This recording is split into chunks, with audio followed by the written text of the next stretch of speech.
Directed by Shunji Iwai and released in October 2001, All About Lily Chou-Chou follows 14-year-old Yuichi Hasumi, a teenage boy infatuated with avant-garde pop star Lily Chou-Chou. We follow him and the kids in his orbit through their final year of junior high. And this is the baseline for the movie.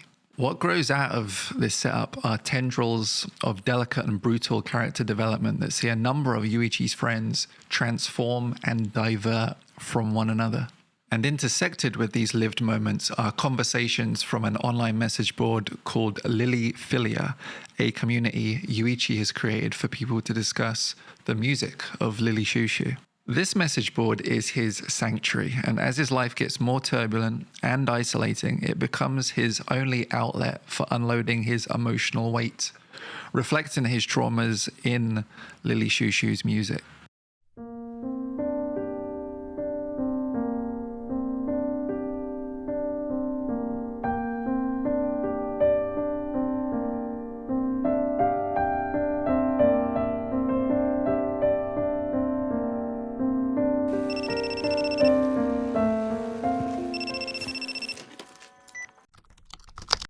There is an abstract concept in All About Lily Chou-Chou called the ether. It's this intangible aura that connects us all, but seems to mean something different to everyone. Now, pretty understandably, it is difficult to visualize aura unless you're, watching someone clutch a 1v5 ace in Valorant. Am I right, gamers? But Shunji Iwai's choices in pacing, staging, acting, and cinematography combine to create a movie that is the ether. And it is most ethereal in the tender moments of solitude that certain characters have. Iconic shots like Yuichi in the green rice field, Hoshino against the sunset, and Shiori looking up at the bluest sky that you've ever seen.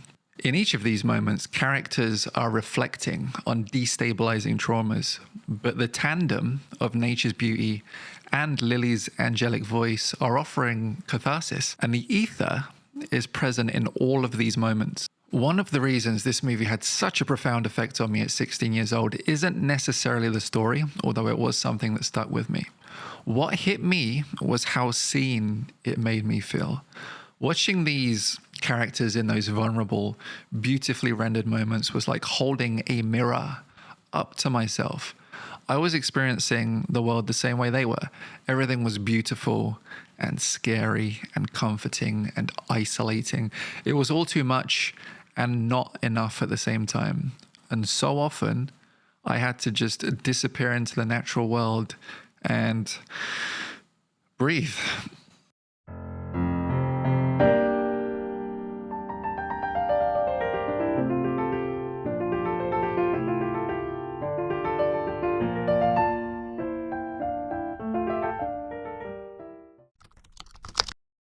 Okay, we've arrived at the spoiler section of this video, and I cannot recommend you enough that you give this movie a try. If I've piqued your interest in any way, just give it a shot.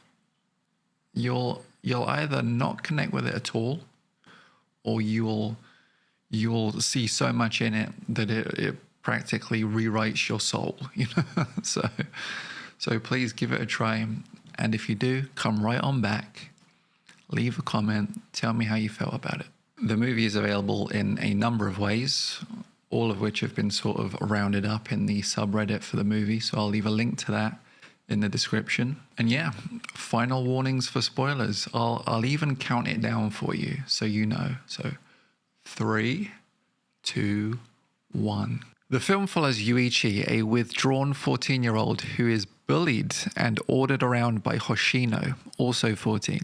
Hoshino and his underlings humiliate and objectify Yuichi, who takes all of it without resistance. Now, what's particularly wild about this dynamic is that in the previous school year, Hoshino and Yuichi were actually very close friends, and the dynamics between them were completely different. Hoshino was an academic who was very reserved and really struggled to speak up for himself confidently, while Yuichi was rather outspoken and fairly confident. But this all changes when they and a group of friends take a summer trip to Okinawa. Just for those who aren't familiar, Okinawa is a tropical island to the southeast of Japan and genuinely does look incredible. So the trip is fun, sightseeing, hitting the beach, women sitting on you, shooting fireworks out of your ass, all the regular, normal, average stuff that happens when you go on a holiday. But the mood changes one night when they're all walking along the beach and a needlefish launches out of the water and misses Hoshino by millimeters. Now you might be asking out loud to literally no one, what is a needlefish? Well, allow me to give you yet another reason to be scared of the sea, okay? Needlefish are these mean-looking bastards, and they are sent into a frenzy by artificial light and can launch out of the water at speeds of up to 60 kilometers an hour. There's actually a number of reported cases of these things killing with intent, either launching out of the water or impaling people while they dive. Nature is scary, man. This needlefish attack is Hoshino's first brush with death, but not his last. Only a day or so later, he drowns while swimming and is washed up on the shore, where luckily one of the tour guides finds and resuscitates him.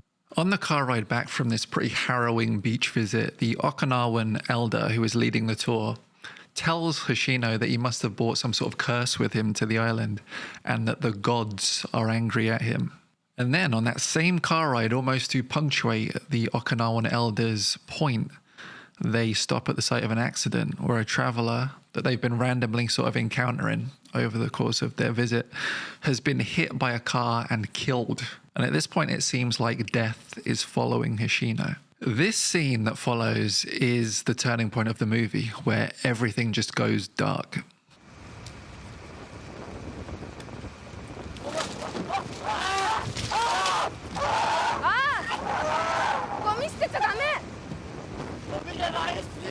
The string of ill-fated events Hoshino encounters are, in isolation, enough to push a person way over the edge. But what disillusions Hoshino the most is that they all happened in Okinawa, a place that is spiritually linked to his favorite artist, Lily Chou-Chou, and a place where she says God lives. At this point in the eyes of Hoshino, he has been rejected by these gods, and by extension, the ether is rejecting him too. As a result of this realization, he is overcome with nihilism and takes fate into his own hands by chucking the group's money overboard. This is essentially his first act on a path to forcibly taking control and putting himself first. With summer behind everyone and back to school, Hoshino has, well, for lack of a better term, gone full Joker and just started disrupting everything. His first act is almost killing a class bully who he degrades so severely that the kid quits school. He then manipulates a girl into making sexual videos and images and then uses said material to blackmail her into sex work. All still 14-year-olds, by the way. And lastly, has a girl sexually assaulted by a group of his cronies. There are truly no boundaries that Hoshino will not cross at this point. Shiori Suda, the girl being blackmailed into sex work, is assigned Yuichi as a chaperone by Hoshino, and they kind of form a bond, both being victims of Hoshino's tyranny. Yuichi actually introduces Shiori to Lily Chou-Chou's music, albeit accidentally. Yuichi is even one of the 3 beaten down kids sent out to steal for Hoshino. Simply put, months of intense bullying have turned Yuichi into an autonomous husk at the whim of Hoshino, just doing anything that he's told to do. Now, both those girls I mentioned, Shiori and Yoko, while experiencing similar traumas, are affected in very different ways. Yoko Kuno is portrayed as being quite intuitive and intelligent and understanding the intent behind her attack, that the video of the assault could be used to blackmail her into sex work. she shaves her own head. And in being bold enough to sacrifice her image and vanity, she nullifies basically any plans that Hoshino had for her, giving some level of power back to herself. Shiori Suda, however, is not as savvy as Kuno. Suda's characterized as being quite happy-go-lucky, a girl very clearly conflicted by her situation, but at the same time, just going with the flow of things because she doesn't really know what else to do. She kind of fleetingly and half-heartedly suggests solutions, like, what if I got fat, she asks, would you let me go? Suda is not really equipped to strategize her way out and is too ashamed of her situation to really seek help from anyone else. So, watching kites dance around the sky, envious of their freedom, she sees a solution. And the most beautiful sequence of the entire movie ends tragically with Suda laying at the bottom of a monolithic radio tower, having jumped from the very top.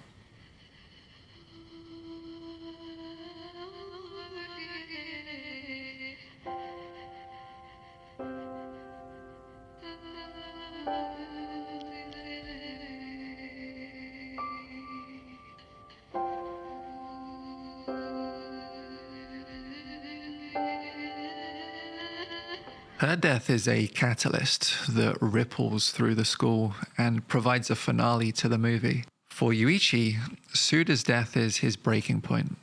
The internalized stress and anxiety culminates in him throwing up in class and being sent to the nurse's office, where Yuichi tells a teacher to look into his pocket, where she finds a broken Lily Chou-Chou CD, one that she actually bought for him earlier in the movie after he'd stole it and gotten caught. She asks what happened to the CD, and he tells her that Hoshino broke it.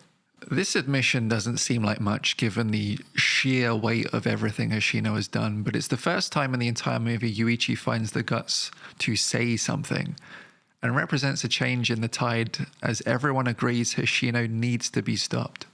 The movie pretty fittingly ends outside of a Lily Chou-Chou concert. Yuichi bumps into Hoshino while queuing, and Hoshino says he'll hold on to their tickets, sending Yuichi to get them both cokes. Yuichi returns to the queue, cokes in hand, but Hoshino has moved up through the barriers. Hoshino then turns around, seemingly to signal Yuichi, but he holds Yuichi's ticket above his head, crumples it up into a ball, and chucks it to the side, leaving Yuichi outside and destroying his one opportunity to see his favorite artist in person. So Yuichi waits outside the venue until the concert lets out, and spotting Hoshino, he creates a panic by screaming out that he spotted Lily. With the crowd in a frenzy searching for her, Yuichi uses this opportunity to sneak up behind Hoshino and stab him in the back, and we'll get into where he gets that knife in just a bit. Hoshino falls to the floor and bleeds out, while Yuichi slips away in the rush and panic of the crowd.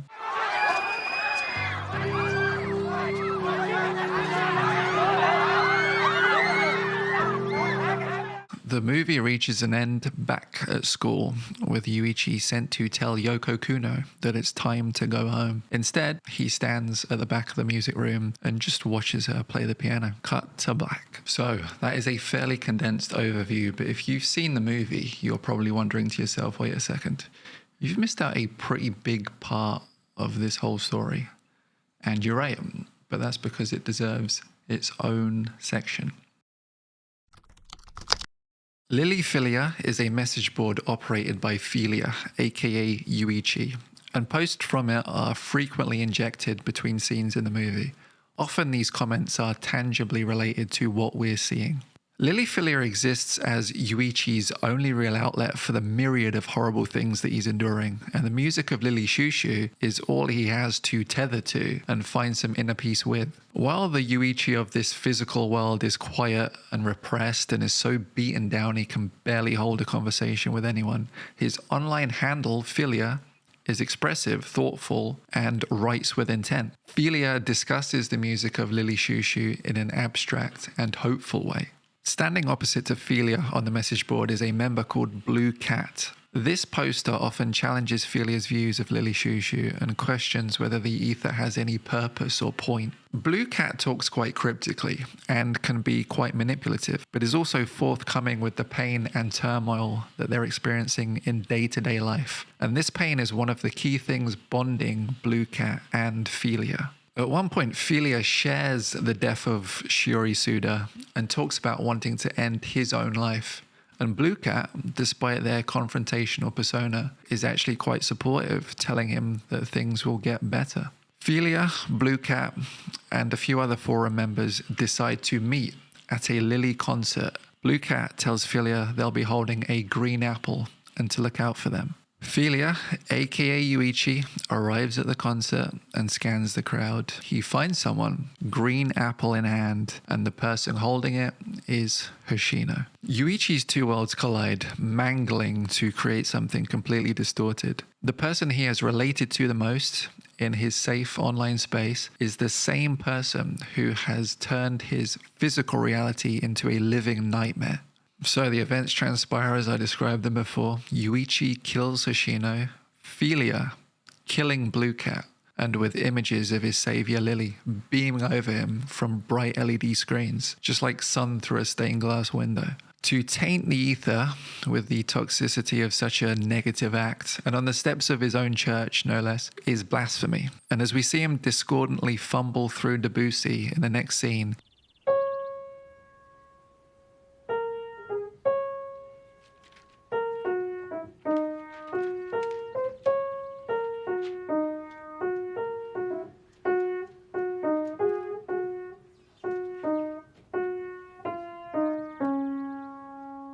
it is all but confirmed. His connection to the ether has completely fractured.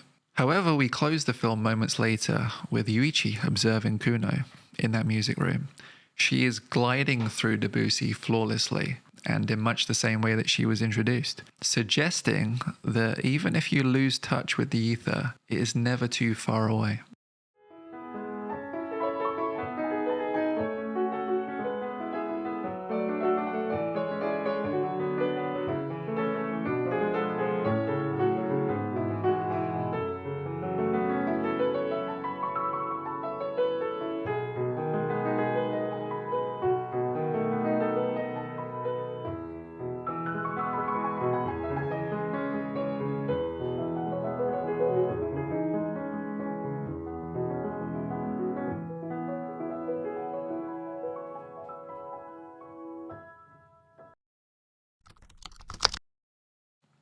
If you were to ask director Shunji Iwai what All About Lily Chou-Chou means, he'd tell you it's a film about 14-year-olds.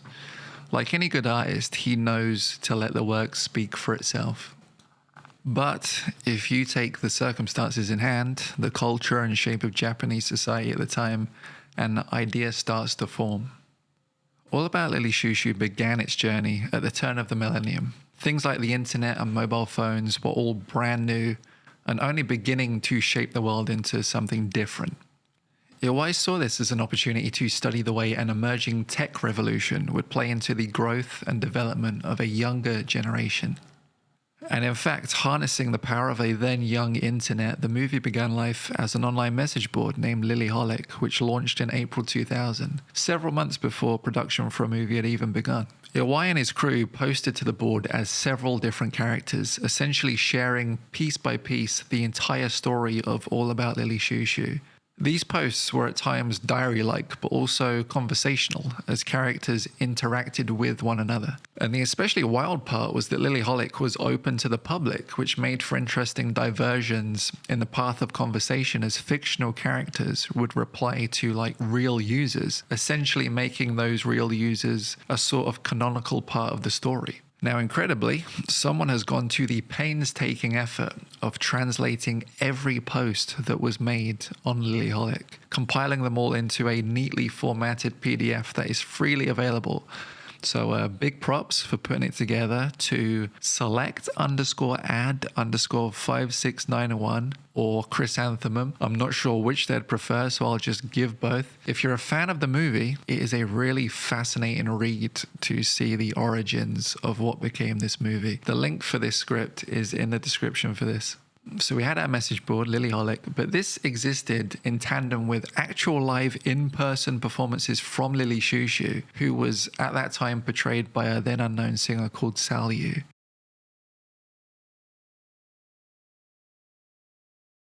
She performed Glide and other songs alongside the movie's composer Takeshi Kobayashi and Shunji Iwai himself. I mean, they even released songs by Lily Chou-Chou into the actual Japanese charts. These live performances and tangible releases furthered the idea that Lily Holic was centered around a real musician, and people got really invested in the myth of Lily. ハマります。分かんなくて全然現実となんかそのインターネットのその区別がだんだんつかなくなってきて。あまりにも作られ演じている人とそれから岩井さんの書き込んでそのキャラクターがこうシンクロしてるっていうか不思議な感覚があって。It's fitting because All About Lily Chou-Chou feels like a distorted reality.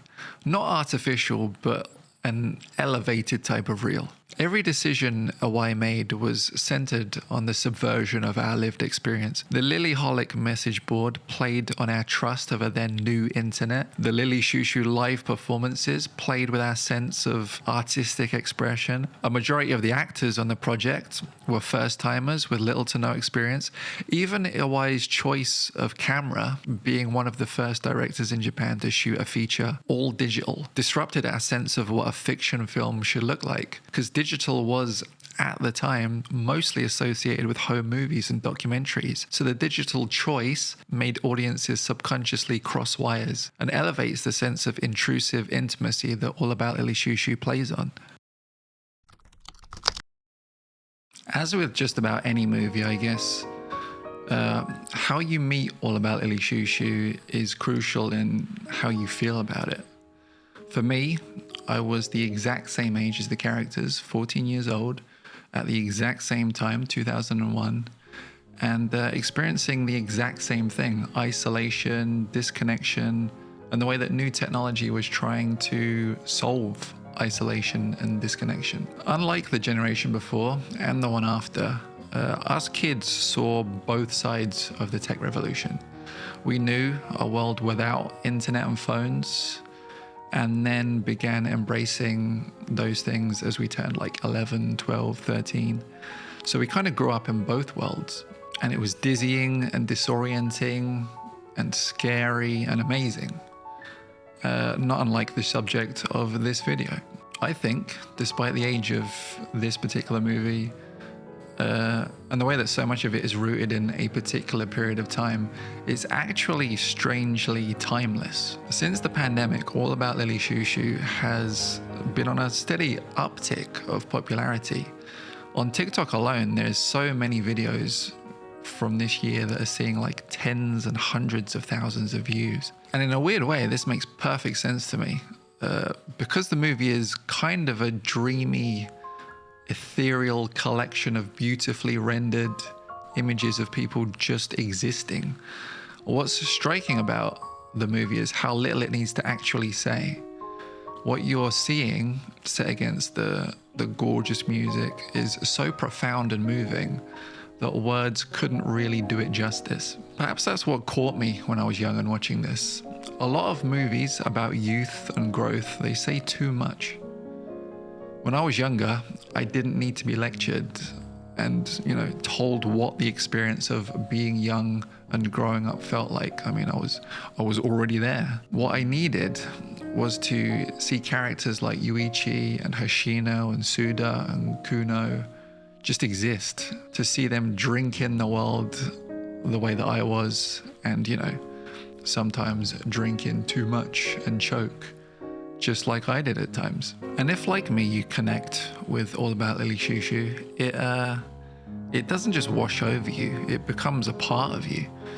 I've carried this movie with me for over 20 years now, and the soundtrack alone has gotten me through more anxious and stressful times than I can even count. I can only hope that young people continue to discover All About Lily Chou-Chou, and that the movie sees and comforts them the way that it did me. That's it. Thank you for sitting through this. I've wanted to make this video for over half my life, so I'm glad that I finally got to. I don't think I did the movie justice, but honestly, even if I'd made the most perfect YouTube video in the world, I still don't think that I would have done the movie justice. When something's as special to you as this thing is to me, there are never enough things you can say to explain why. But what I can explain is how important likes and shares are for a tiny channel like this. So please, if you are interested or have gotten anything out of this video, follow, like it, share it. Please comment, like, let me know how you feel about this movie if you've seen it. If you haven't seen it, whether I've done anything to stir within you the desire to do so. And particularly, actually, if you are a younger person who has met the movie much, much further down the line than I have, I'm really interested in hearing how it's impacted you, how this sort of time capsule but sort of timeless piece of art has made you feel. Like, what has it done to you? What has it given you to think about, or transformed your outlook on? Like, I'd love to hear from anyone who's that bit younger and has that kind of insight. So please comment. And with that, goodbye, and remember, breathe.